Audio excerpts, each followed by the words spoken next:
Kepada Tuan dan Puan, para anggota DPR yang terhormat, apa kabar hari ini? Sepertinya tak sebaik biasanya. Sama, di sini pun begitu. Kita semua memang sedang diuji. Hidup memang tak selalu baik, kan?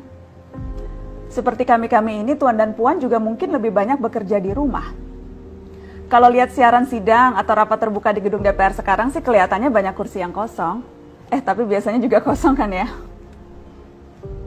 Tuan dan Puan anggota DPR yang terhormat, saya perhatikan parlemen-parlemen negara lain fokus melawan corona.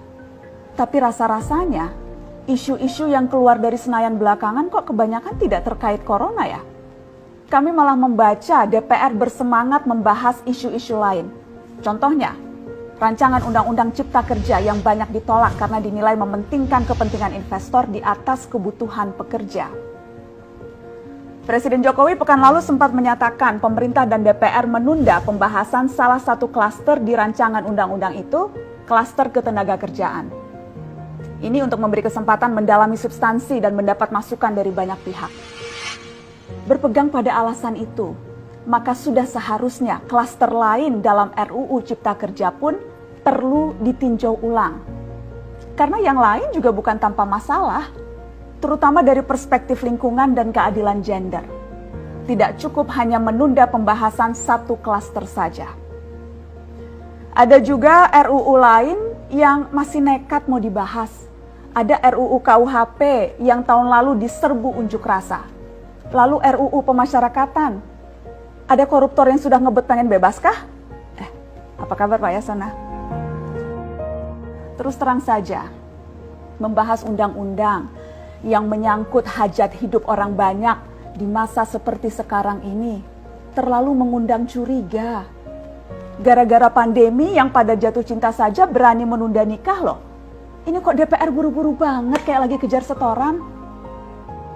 Tidak ada undang-undang yang tidak penting, semua penting.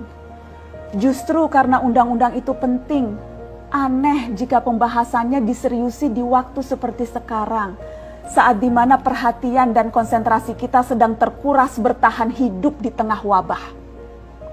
Produk hukumnya pun berpotensi cacat bila tidak memenuhi ketentuan, dan rasanya belum ada aturan pembahasan RUU secara virtual.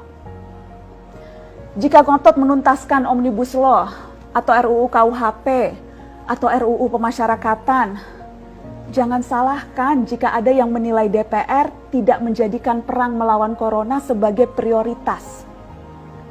Saya percaya setiap tindakan dan keputusan di masa krisis mencerminkan skala prioritas.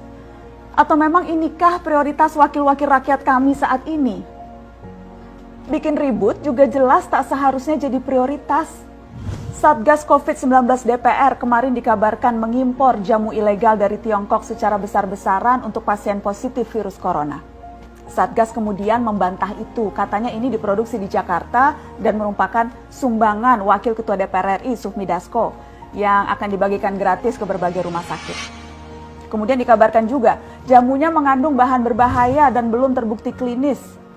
Satgas lagi-lagi membantah, katanya sedang proses mendapatkan izin edar di Badan Pengawasan Obat dan Makanan.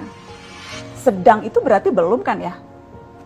Tuan dan Puan yang terhormat, niat baik pun perlu proses yang baik. Proses yang semrawut hanya akan disusul polemik. Sementara sekarang kita sedang banyak-banyaknya menaruh harapan kepada negara. Tindak tanduk DPR salah benarnya akan selalu dilihat.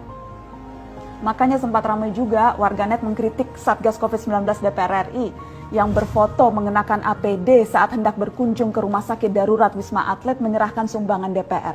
Ini dinilai melukai hati masyarakat. Tenaga medis kita saja bertaruh nyawa benar karena kekurangan APD.